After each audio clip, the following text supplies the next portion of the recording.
Well, hello and welcome to another exciting and amazing episode of the show. I'm Jay Connor, your host, also known as the Private Money Authority. And I'm so excited because I've just got an amazing guest on with me today that you're definitely going to want to stay on to the end because you're going to learn some amazing stuff. My guest is a friend of mine. He's the founder of what's called the Great Northwest Home Buyers and Kaizen Properties.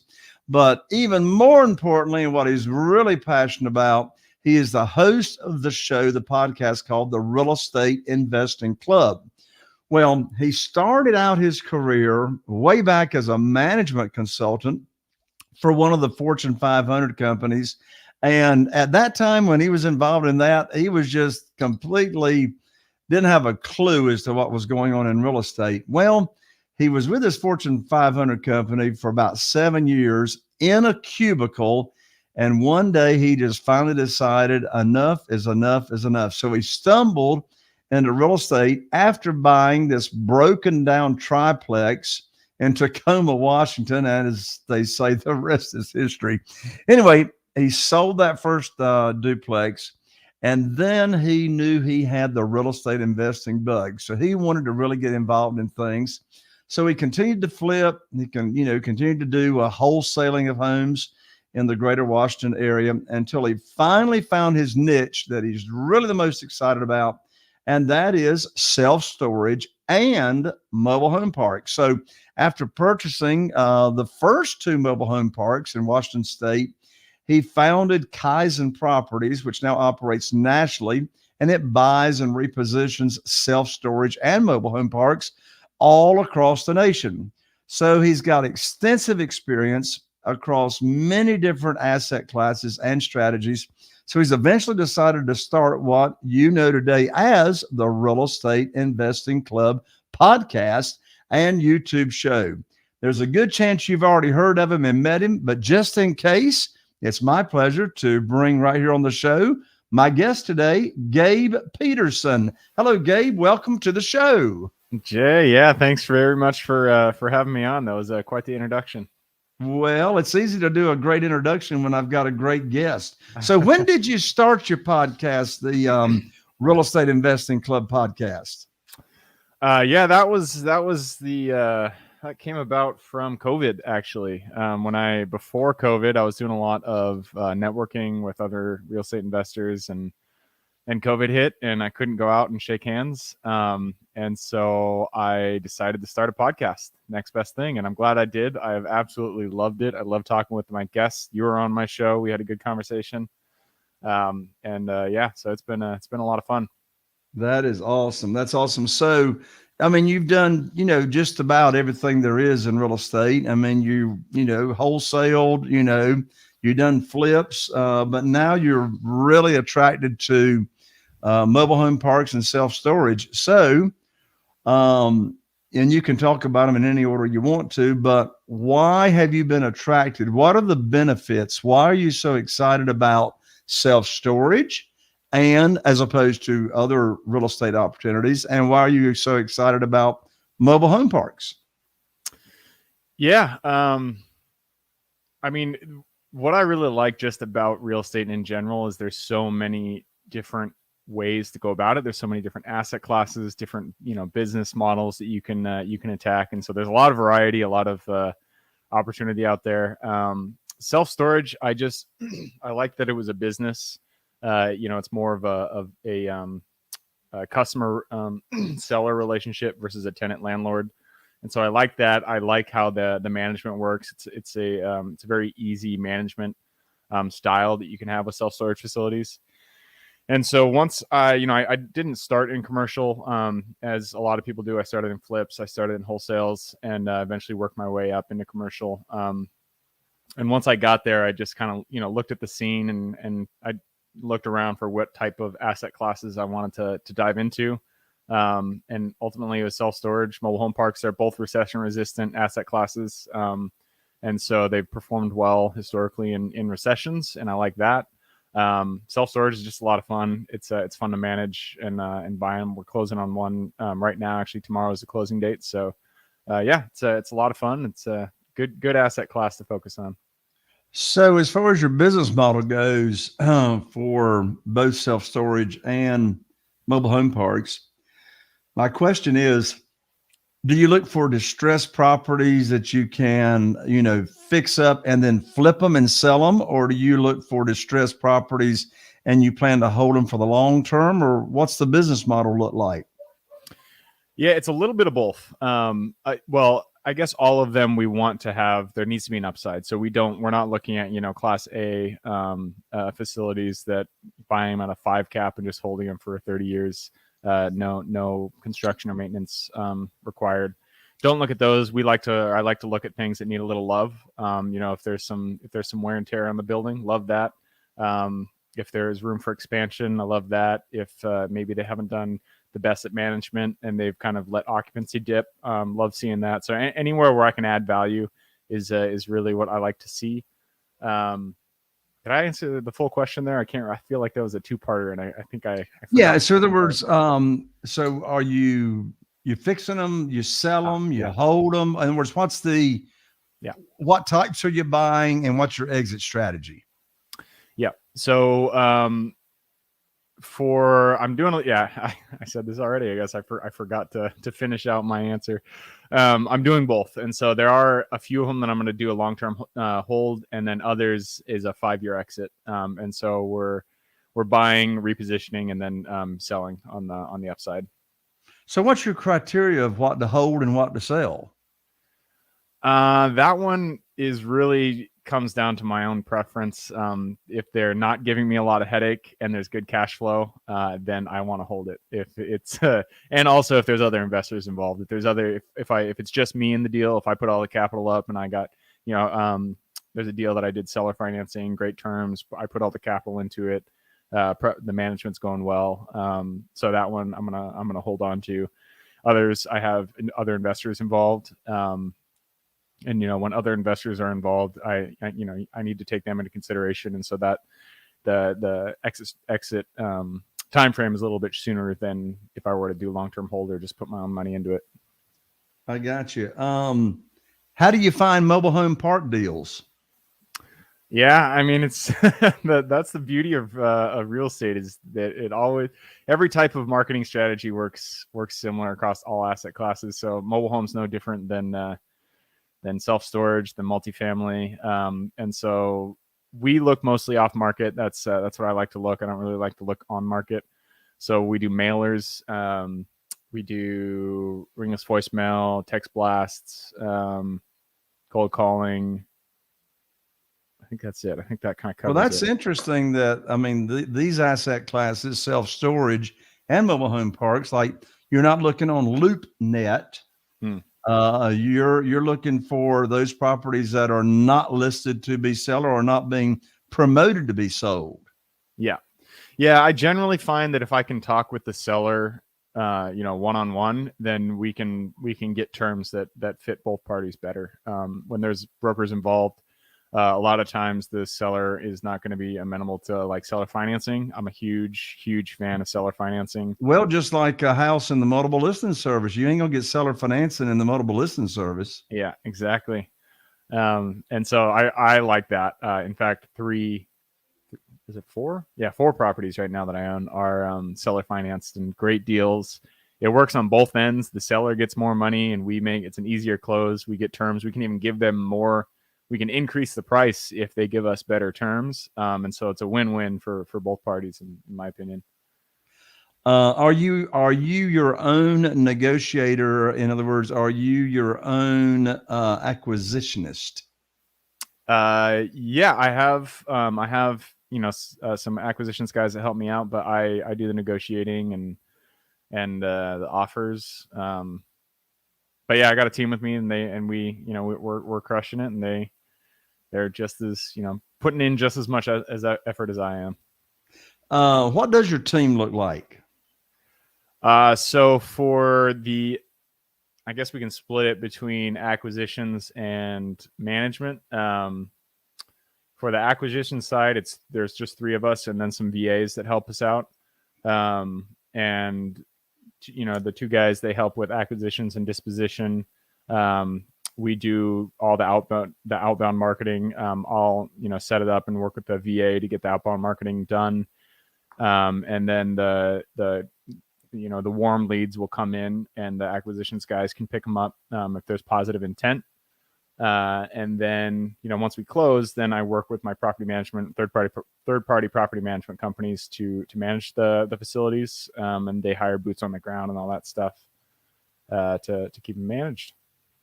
Do you have like a specific math formula that you plug in the numbers, and the math tells you as to whether a mobile home park is a good mobile home park deal and a self-storage facility is a good self-storage facility? In other words, what's your buying criteria? You got some magical Excel spreadsheet that tells you to buy or pass, or what's that look like? Yeah, I feel like, and if you're an investor, you got to have your special formula. I feel like every investor I talk to has their own little Excel sheet that has their secret sauce. But yeah, I just have an Excel sheet that we plug everything into, and kind of gives me a breakdown of whether of what I can expect. And so it varies. It's super dependent. I've bought really low cap rates, like 3 cap, knowing that I could push it up to a 10 cap when I flipped it. And I've bought, it really depends. If the metro is good, if it's a small metro, I'm going to offer, I want a higher cap rate than if it's a larger metro. If it's a growing metro, I want a shrinking metro. I almost will. It's a pass unless they give me a really good deal. So there's a lot of things that, go into it, but, there's a lot of things that go into it. There's no real hard and fast. Lots of variables. Yeah. So, let's first start with mobile home parks. What were some of your early struggles and lessons learned in investing in mobile home parks? Early struggles, lessons learned. And it'll be the same question for self-storage as well. Yeah. Self-storage is a little easier because there's not as many utilities. And that is the big issue with mobile home parks. A lot of them are older, and they have old utilities. And like right now, we just had a line break, a sewer line in one of our parks that we need, and we're going to have to replace that entire line. And so that has been the biggest issue, is the utilities there. And then getting good management in place. If you don't have good management in place for a park, then it is going to be a nightmare. You will not want to own that thing. So finding a good boots on the ground, good property manager to help you out is so important. For self-storage, big lesson learned. I guess it's not, whenever you see a deal, most self-storage facilities out there, if they're under 25,000 square feet, a lot of them that I've found have been owner run. And so the owner does not have, somebody on site to do management. They don't have third-party property management, anything like that. So when they send over their financials, they're not going to have those additional expenses that you're going to incur once you buy the property. And so, a lot of owners, they'll send over their financials and they're like, I want an 8 cap on my self-storage facility. I'm like, that's totally reasonable. We can move forward with that. And then I look at it and I'm realizing he wants an 8 cap on his financials, using my financials. That's actually a 5 cap or a 6 cap or whatever it is. So you really got to be wary of how they're doing their calculations. Do they have property management in place? If they don't, you got to make sure and bake that in, because you're not going to be, if you're buying out of state, you're not going to be wanting to manage it. And well, anyways, either way, you're going to want to have a third-party property manager. I would not recommend doing it yourself. So just make sure that's in there. There you go. I sure wouldn't be interested in managing my own as well. Is there any overall all-encompassing, biggest lesson you've learned from your deals, so to speak? That is a good question. Given what you just said, I would expect one big lesson or one big piece of advice is for sure know your numbers before you make your offer. Yeah, that's a big one. That's a big lesson learned. I think just the biggest one is just keep, that things are always going to fall through. It could be even today, like this deal that I'm working on right now, something came up at the very, very, very last minute. Like we're supposed to sign the papers tomorrow. So a deal is never done until it is, the pen has been inked. And so you just don't expect it until you close. And if it falls through, whatever, just keep moving forward. You're going to find something else. So don't count your chickens before they hatch, there right? You go. Wise wisdom. Whoever made that phrase. Well, you may have a challenge thinking of an example of this, but what first comes to mind is what was your favorite deal you've ever done and why? Favorite deal I have done. Let me think about that one. So, I think my favorite deal is probably an early flip that I did, just because I did it with a partner and we had a lot of, we were friends and we had a lot of fun doing it.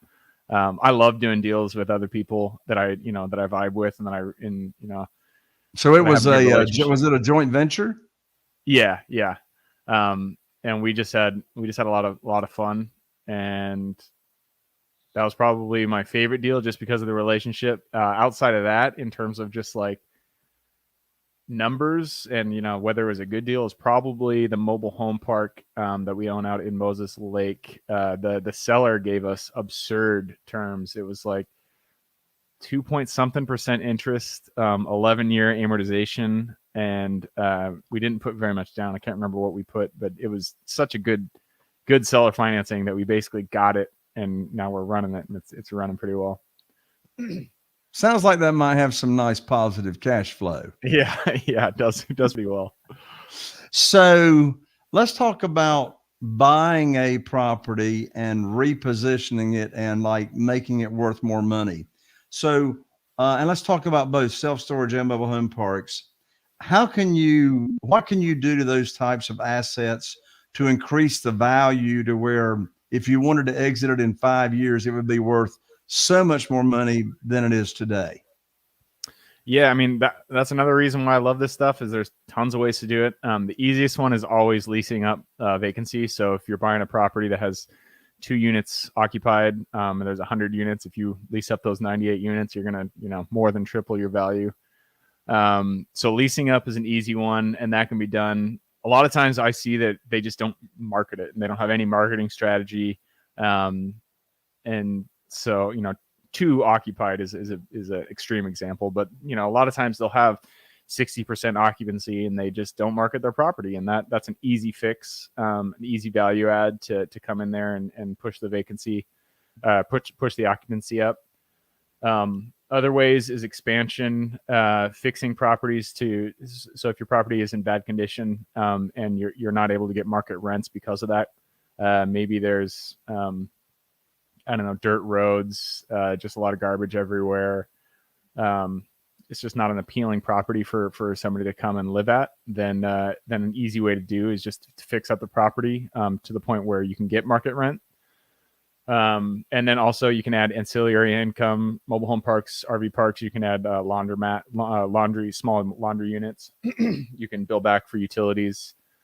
Self-storage, you can do tenant protection. You can offer, tenant protection insurance, and you can sell locks, stuff like that.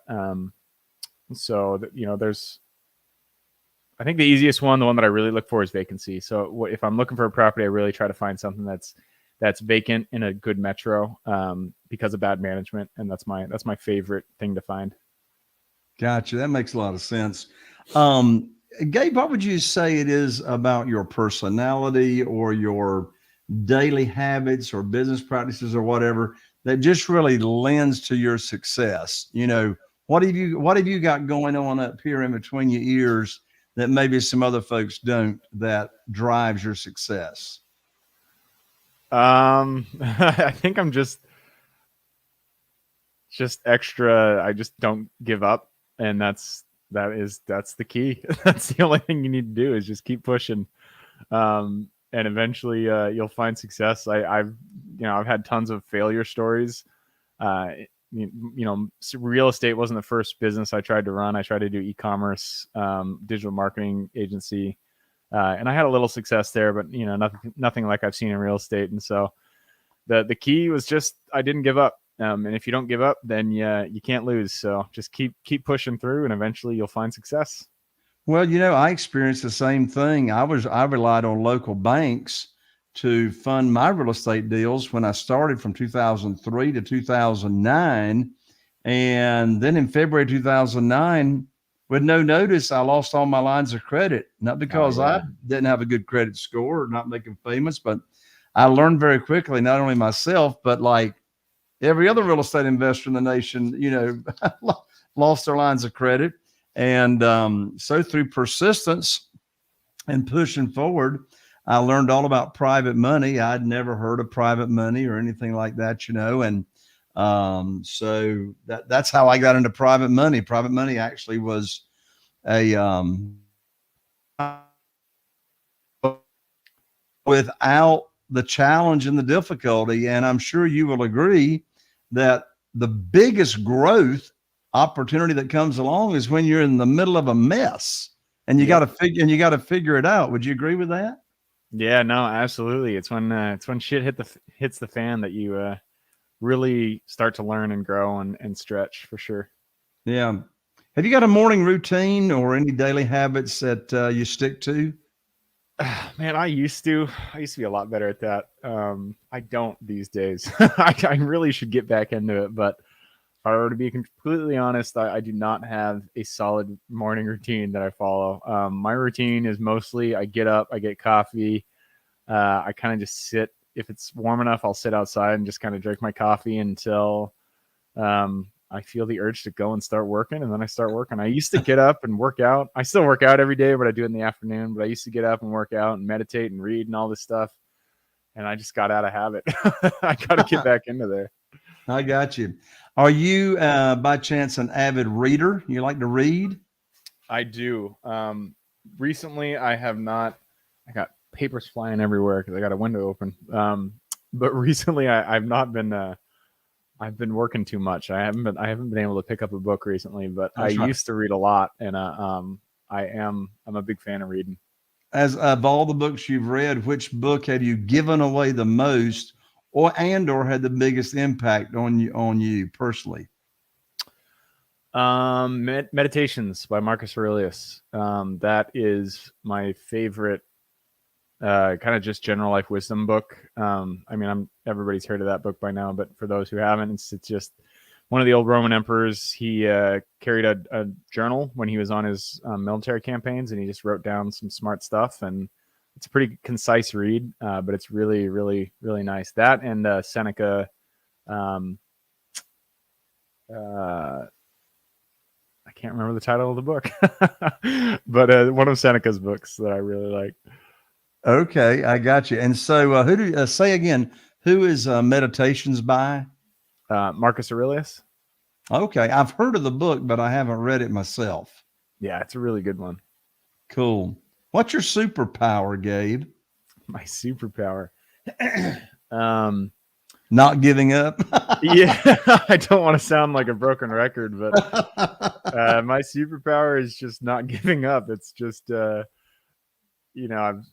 when things go wrong, I just accept it and just move on. And I feel like the accepting it part is the hard thing because, when things go wrong, the inclination is to have an emotional reaction and then get stuck in those emotions. But I've kind of gotten good over the years of just getting to a point of acceptance and then thinking of a solution before I get carried away in those emotions.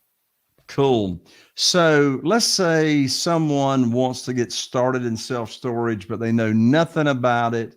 They've got no experience, but it really sounds interesting. What's your best advice on how somebody would get started in self-storage?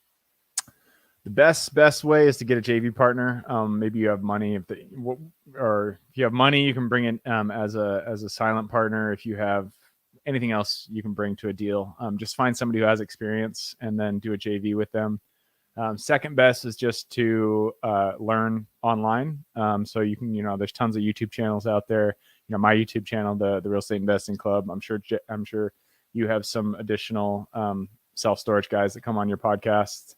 We also have some resources on the website, the Real Estate Investing Club, that anybody who's interested in self-storage can jump on. But the best one is to do a deal with someone who has experience in self-storage. How do you find somebody like that? Like look up Gabe Petersen or something? Yeah. Send me an email, gabe@realestateeinvestingclub.com.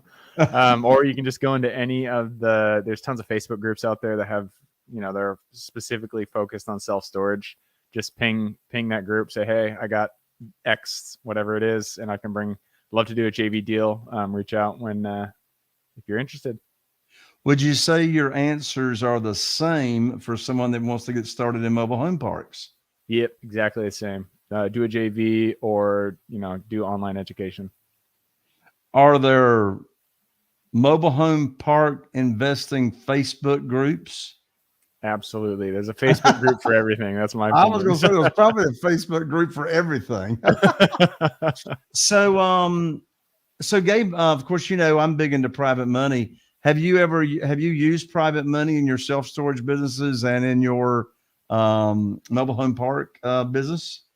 Yep, I sure have. I've used private money on flips. I'm closing a deal right now with private money. And so I'm a big fan of private money too. Awesome. Well, Gabe, I'm going to turn it over to you right now to give parting comments and any other advice you would like to share. Yeah. My suggestion for anybody out there who's, who is thinking about real estate, you want to get into it. As I said, just find somebody who's there and kind of learn from them, and then just don't give up. If you believe in yourself and you really want to get in, you can. I feel like real estate is one of the best ways to go out and make a business for yourself. And it's a lot of fun. So just get out there, take the action, keep moving, and eventually you'll arrive where you're trying to get. That's awesome. Gabe, thank you so much for taking the time to join me on the show. Yeah, Jay, thank you very much. It's been a pleasure. Absolutely. Well, there you have it. Another episode. This has been an exciting couple of topics, talking about mobile home parks and talking about self-storage. Gabe Petersen is very, very easy to find online. So be sure and reach out to him. I'm Jay Connor, the Private Money Authority, wishing you all the best. And by the way, I just really, really appreciate the likes, the shares, the subscribes. If you're watching on YouTube, be sure and click that bell so you don't miss any of the upcoming amazing episodes and my amazing guests as well. And do me a favor, if you think of someone or you know someone in your circle that you think would really benefit from this show, be sure and share it with them as well. So thank you for joining. I'm Jay Connor. We'll see you right here on the next show.